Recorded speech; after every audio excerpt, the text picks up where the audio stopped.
میں آج بڑی ہی دکھ کی کیفیت میں مبتلا اپنی ذات کے حوالے سے سوچ کر پریشان تھی۔ میرا شوہر جس کے پاس میرے لیے وقت نہیں تھا، حالانکہ میری شادی کو صرف ابھی 2 مہینے ہوئے تھے، لیکن میں کیا جانتی تھی کہ اس قدر گھٹن زدہ زندگی میرا مقدر بن جائے گی۔ میں وقت گزاری کے لیے باہر کے مناظر دیکھ رہی تھی جب میں نے حویلی کی کوٹری سے کسی وجود کو باہر نکلتے ہوئے دیکھا۔ وہ باغیچے میں درخت کے نیچے سر جھکا کر بیٹھ گیا تھا۔ میں حیران تھی کہ یہ کون ہے۔ گھٹنوں میں منہ چھپا کر بیٹھا یہ آدمی ایک نوجوان انسان تھا، لیکن میں نے آج پہلی دفعہ اسے دیکھا تھا۔ میں نے مالی کو باغیچے میں کام کرتے دیکھا تو جلدی سے کھڑکی سے ہٹ گئی، کیونکہ یہاں کی بہو بیٹیوں کو اتنی آزادی نہ تھی۔ تبھی ملازمہ اندر آ کر کہنے لگی، چھوٹی بی بی، آپ کو بیگم صاحبہ بلا رہی ہیں۔ میں نے اس کی بات پہ سر ہلایا اور کہنے لگی، نوری، یہ جو سامنے باغیچے میں نوجوان بیٹھا ہے یہ کون ہے؟ اس نے کھڑکی سے باہر جھانکا اور پھر کہنے لگی، ارے چھوٹی بی بی، یہ تو ملنگ ہے، گلیوں میں بھٹک رہا تھا، زوار صاحب اسے حویلی میں لے آئے، نہ جانے کہاں سے آیا ہے، کون ہے، اپنا نام بھی نہیں بتا سکتا۔ مجھے اس کی بات سن کر حیرت ہوئی، کیونکہ وہ کہیں سے بھی ملنگ یا پاگل نہیں لگ رہا تھا، بلکہ جس طرح چالاک نظروں سے ادھر ادھر دیکھ رہا تھا مجھے ایسے لگا جیسے کوئی جاسوس ہو۔ پھر میں اسے ذہن سے جھٹک کر اپنی ساس کا پیغام سننے چلی گئی۔ وہ مجھے دعوت کا کہہ رہی تھی۔ میری چھوٹی نند جو دوسرے گاؤں میں رہتی تھی اس نے میری دعوت کی تھی، اسی کے لیے وہ مجھے تیار ہونے کا کہہ رہی تھی۔ میرا نام مناہل ہے، میرا تعلق ایک جاگیردار گھرانے سے تھا۔ میں اپنے ماں باپ کی اکلوتی بیٹی تھی، جبکہ میرے 3 بھائی تھے۔ مجھے تعلیم حاصل کرنے کا بہت شوق تھا، جبکہ میں ایک گاؤں میں رہتی تھی، اسی لیے یہاں پر میٹرک کے بعد لڑکیوں کی تعلیم کا کوئی بندوبست نہیں تھا۔ میں نے اپنے بابا سے ضد کر کے شہر کے کالج میں داخلہ لیا۔ گریجویشن کرنے کے بعد میرا خواب تھا کہ میں شہر کی یونیورسٹی میں تعلیم حاصل کروں گی اور ایک پروفیسر بنوں گی۔ شروع سے ہی مجھے ایک لیکچرار بننے کا شوق تھا، لیکن میں کیا جانتی تھی کہ میری شادی میرے فیوچر میں سب سے بڑی رکاوٹ بن جائے گی۔ جب میں گریجویٹ ہو کر گاؤں آئی تو سب نے بہت خوشی کا اظہار کیا۔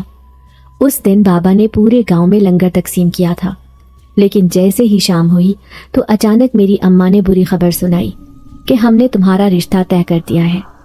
یہ سنتے ہی میں کسی صدمے کی کیفیت میں چلی گئی تھی۔ ابھی تو میری آنکھوں نے خواب دیکھنے شروع کیے تھے، خود کو یونیورسٹی میں پڑھتے ہوئے اور اعلیٰ تعلیم حاصل کرتے ہوئے دیکھنا چاہتی تھی، لیکن میرے ساری خواہشوں، سارے خوابوں پر پانی پھیر دیا گیا۔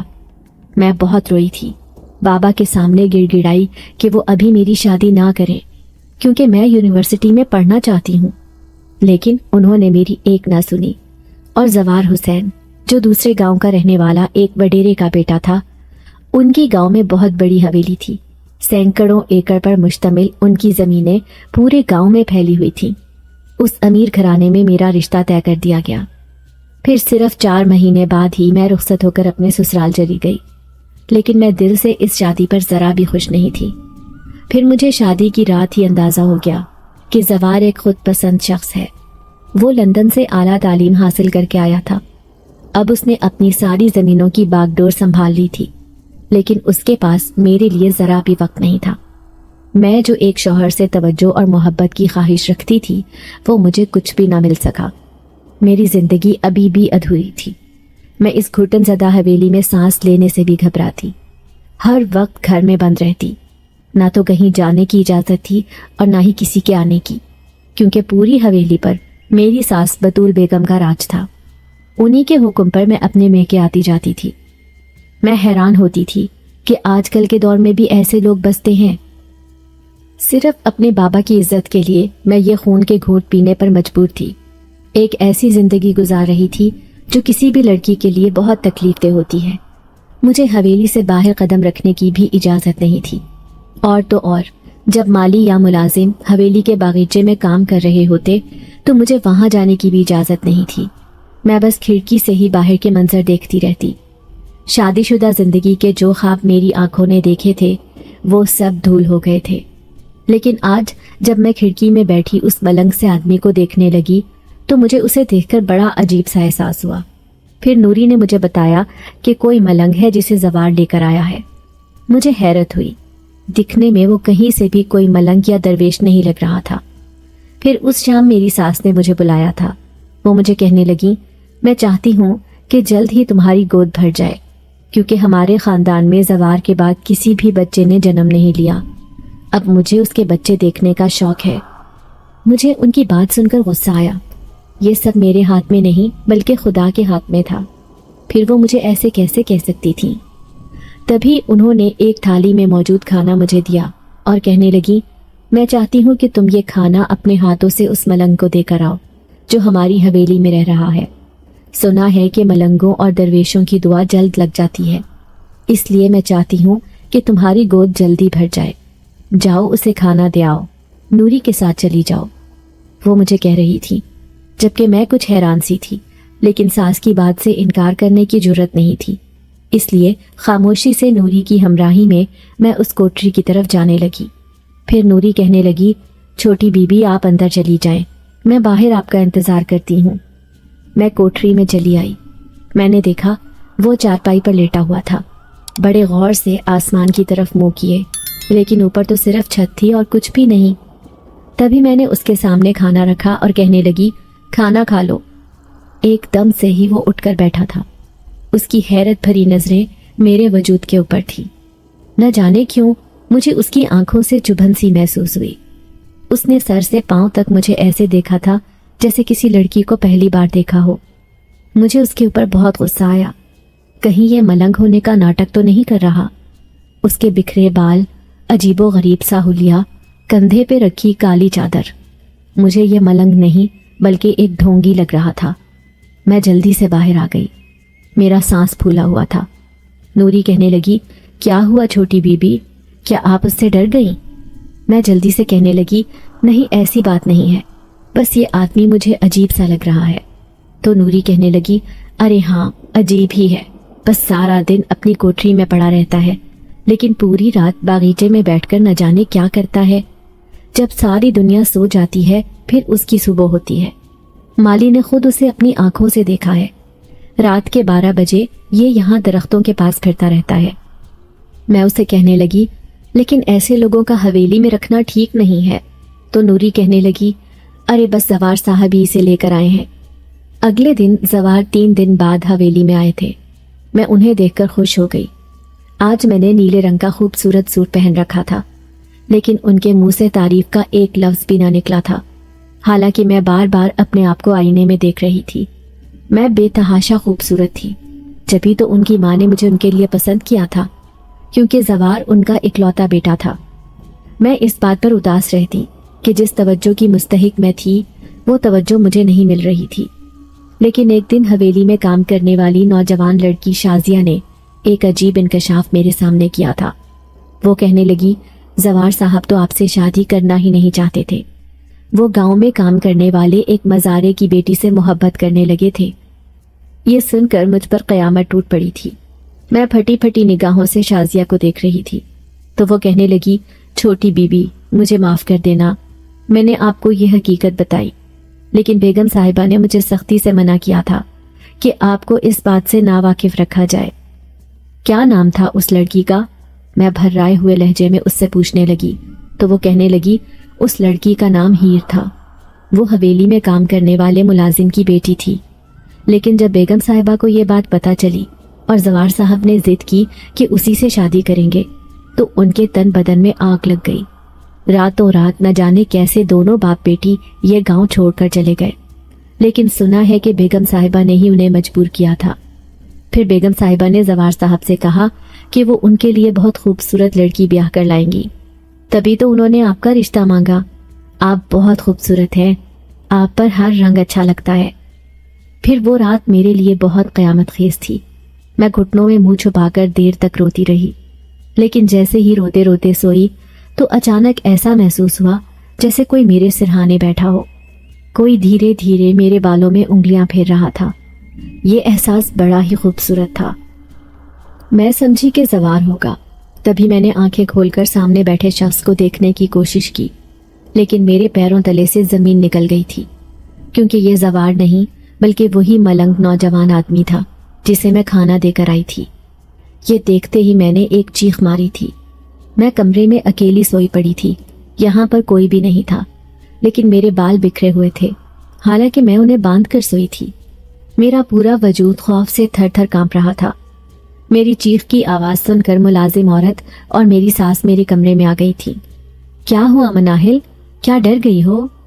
میری ساس بڑے پیار سے میرے سر پر ہاتھ رکھ کر پوچھنے لگی، لیکن میرے ہاتھوں میں ٹھنڈے پسینے آ رہے تھے۔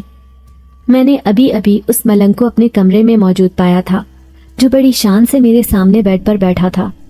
میں اپنی ساس سے کہنے لگی، اماں زوار کہاں ہے؟ مجھے اکیلے کمرے میں ڈر لگ رہا ہے۔ تو وہ کہنے لگی کہ وہ تو شہر سے باہر گیا ہوا ہے، صبح واپس آ جائے گا، تم پریشان مت ہو۔ میں نوری سے کہتی ہوں کہ وہ تمہارے کمرے میں سو جائے۔ اس بات پر میں خاموش ہو گئی۔ پھر نوری نیچے چادر بچھا کر سو گئی، جبکہ میں بیڈ پر لیٹی تھی، لیکن میری آنکھوں میں بلا کا خوف تھا۔ نوری تو اگلے لمحے ہی گہری نیند سو گئی تھی، جبکہ میں جاگ رہی تھی۔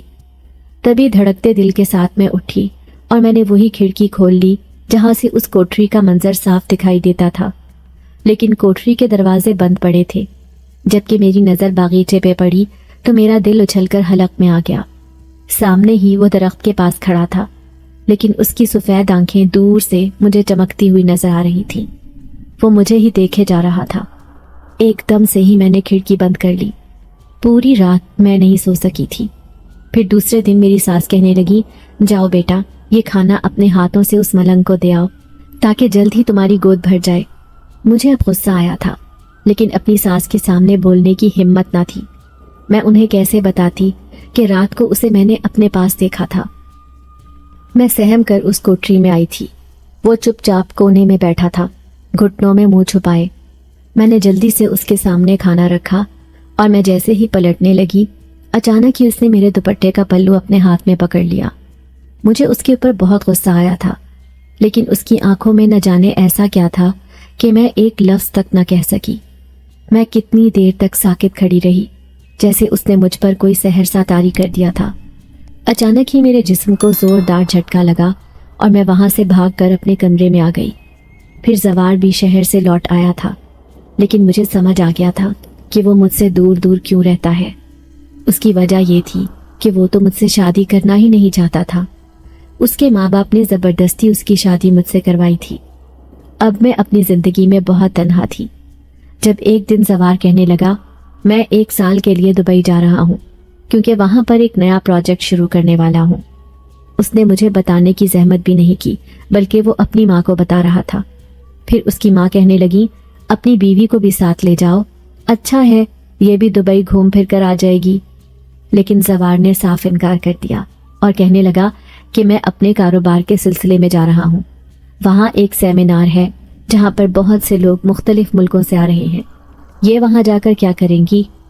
میری آنکھوں میں آنسو آ گئے تھے۔ پھر میں اگلے دن اپنی ساس سے کہنے لگی کہ میں اپنے گھر جانا چاہتی ہوں۔ میری ساس کہنے لگی، کیا کرو گی وہاں جا کر؟ دیکھو ہمارے خاندان کا یہ دستور نہیں کہ بہوئیں میکے جا کر بیٹھ جائیں، اس لیے ابھی تم زوار کے آنے کا انتظار کرو، اس کی اجازت ہوگی تو میں تمہیں تمہارے میکے بھیج دوں گی۔ مجھے ان کی بات سن کر بہت غصہ آیا تھا۔ میں انہیں کہنا چاہتی تھی کہ جب تمہارا بیٹا شادی کے لیے راضی ہی نہیں تھا، وہ کسی اور کو پسند کرتا تھا، تو پھر انہوں نے میرے ساتھ یہ کیوں کیا؟ لیکن میں نے کچھ نہیں کہا، بس چپ چاپ اپنے کمرے میں بیٹھ کر میں آنسو بہاتی رہتی۔ پھر وہ رات بڑی ہی عجیب تھی۔ میرے سر میں درد ہو رہا تھا، لیکن آدھی رات کا وقت تھا، اس لیے میں کسی سے کچھ کہہ بھی نہیں سکتی تھی۔ یوں ہی اذیت ناک درد کو برداشت کرتی رہی۔ جیسے ہی میں نیم غنودگی کی کیفیت میں گئی، کسی نے اپنا نرم ہاتھ میری پیشانی پر رکھا تھا۔ دھیرے دھیرے کوئی میرا سر دبا رہا تھا، لیکن مجھے اتنا سکون مل رہا تھا کہ میں نے اپنی آنکھیں بھی نہیں کھولی۔ پھر 5 منٹ بعد جب میں سو کر اٹھی تو درد ایسے غائب ہو گیا تھا جیسے تھا ہی نہیں۔ اس دن نوری ہمارے کمرے کی صفائی کر رہی تھی، جبکہ میں اداس سی بیٹھی کوئی کتاب پڑھ رہی تھی۔ جب نوری کہنے لگی، چھوٹی بی بی، آپ کو کیا بتاؤں آج کل حویلی میں کیا چل رہا ہے، آپ تو اپنے کمرے سے باہر ہی نہیں نکلتی۔ میں حیرت سے اسے دیکھتے ہوئے کہنے لگی، کیا ہوا ہے بتاؤ مجھے۔ تو وہ کہنے لگی کہ حویلی کا جو تہ خانہ ہے وہاں سے رات کو عجیب و غریب سی آوازیں آتی ہیں، جیسے کوئی چیزوں کو چھیڑ رہا ہو۔ وہاں پر بڑے صاحب کی بڑی قیمتی چیزیں رکھی ہوئی ہیں، آج تک کوئی تہ خانے میں نہیں گیا، لیکن اب وہاں سے آوازیں آنا شروع ہوئیں تو بیگم صاحبہ بھی پریشان ہو گئی ہیں۔ پھر انہوں نے اپنے ملازم کو کہا کہ وہ جا کر دیکھیں، لیکن ملازم نے کہا کہ تہہ خانے میں کوئی بھی نہیں ہے اور یہ پچھلے 3 دن سے ہو رہا ہے۔ میں حیرت سے اس کی بات سن رہی تھی، پھر لاپرواہی سے کہنے لگی، ہو سکتا ہے کہ کوئی بلی وغیرہ اس میں چلی گئی ہو اور جو سامان کے ساتھ چھیڑ چھاڑ کر رہی ہو۔ وہ کہنے لگی، ارے نہیں چھوٹی بی بی، ملازم نے پورا تہہ خانہ چھان مارا لیکن وہاں پر کچھ بھی نہ ملا۔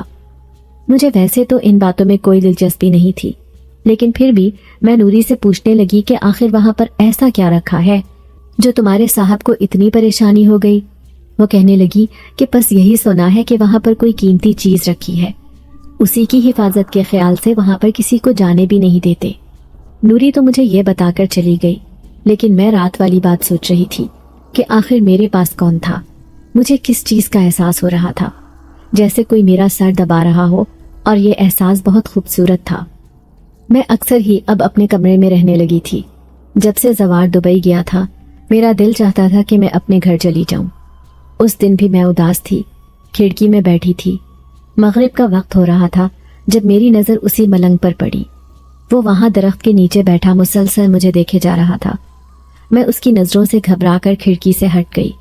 میں حیران ہوتی کہ آخر وہ مجھے اتنے عجیب طریقے سے کیوں دیکھتا ہے، لیکن اگلے دن نوری نے میرے ہوش اڑا دیے جب میرے سامنے اس نے ایک حیرت انگیز انکشاف کیا تھا۔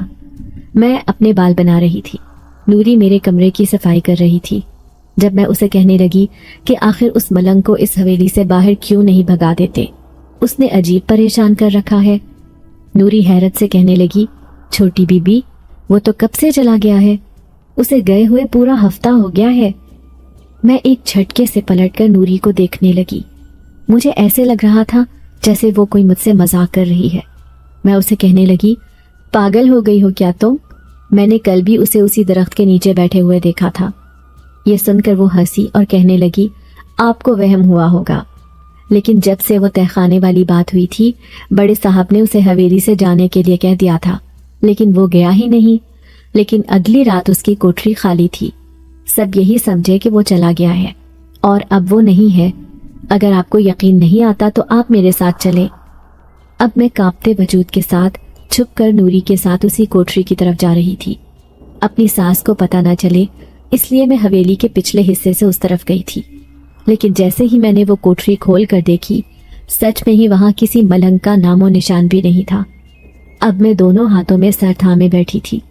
میں نے کل خود اپنی آنکھوں سے اسے درخت کے نیچے بیٹھے ہوئے دیکھا تھا، جہاں وہ مجھے عجیب و غریب نظروں سے دیکھ رہا تھا۔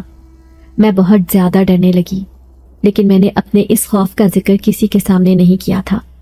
میں خوف کے مارے کھڑکی میں بھی کھڑی نہ ہوتی تھی، لیکن اس دن جب میں باغیچے میں چلی آئی وہاں پر کوئی نہیں تھا۔ نوری باغیچے میں لگے پودوں کی صفائی کر رہی تھی۔ تبھی میری نظر اس پرانے درخت پر پڑی جس کے پیچھے کسی کا چہرہ مجھے نظر آیا تھا، اور وہ چہرہ کسی اور کا نہیں بلکہ اسی ملنگ کا تھا۔ میں نے ایک دم سے ہی چیخ ماری تھی۔ میں نوری سے کہنے لگی، وہ دیکھو اس درخت کے پیچھے کون ہے؟ نوری نے فوراً ہی جا کر دیکھا تھا، پھر حیرت سے کہنے لگی، چھوٹی بی بی وہاں کوئی بھی نہیں ہے، کیا ہو گیا ہے آپ کو؟ لیکن میں نے اچانک اس کا بازو پکڑ لیا اور کہنے لگی، مجھے یہاں بہت ڈر لگ رہا ہے، بس تم چلو یہاں سے۔ میں اپنے کمرے میں آ گئی تھی، لیکن میرا پیلا پڑتا چہرہ میری ساس نے دیکھ لیا تھا۔ وہ حیرت سے کہنے لگی، کیا ہوا ہے تمہیں، کیوں اتنی پریشان ہو؟ نوری کہنے لگی، چھوٹی بی بی ڈر گئی ہے، نہ جانے انہیں وہاں کیا نظر آیا۔ تبھی میری ساس کہنے لگی، اس کا مطلب ہے کہ مجھے تمہیں دم کروانا چاہیے، پہلے ہی تمہاری گود ہری نہیں ہو رہی، نہ جانے کب مجھے پوتے کی خوشی نصیب ہوگی۔ یہ سن کر میری آنکھوں میں آنسو آ گئے۔ میں انہیں کہنا چاہتی تھی کہ جب تمہارے بیٹے نے مجھ سے کوئی رشتہ ہی نہیں بنایا تو پھر بھلا کسی بچے کا وجود اس دنیا میں کیسے آ سکتا ہے؟ وہ تو مجھ سے بات بھی نہیں کرتا تھا، میں اس کی ایک نظر کے لیے ترستی تھی، لیکن میں شرم کے مارے یہ سب ان سے کہہ بھی نہیں سکتی تھی۔ لیکن اس دن ساس کا تانا میرے دل پر بجلی کی طرح گرا، اسی لیے میں کمرے میں بیٹھ کر رو رہی تھی جب نوری چلی آئی۔ کیوں روتی ہو بیگم صاحبہ کی بات پر؟ وہ تو ایسی ہی ہے، زبان کی کڑوی عورت، آپ اس کی باتوں کو دل پر نہ لیں۔ میں اسے کہنے لگی، اگر مجھے بچے نہیں ہو رہے تو اس میں میرا کوئی قصور نہیں،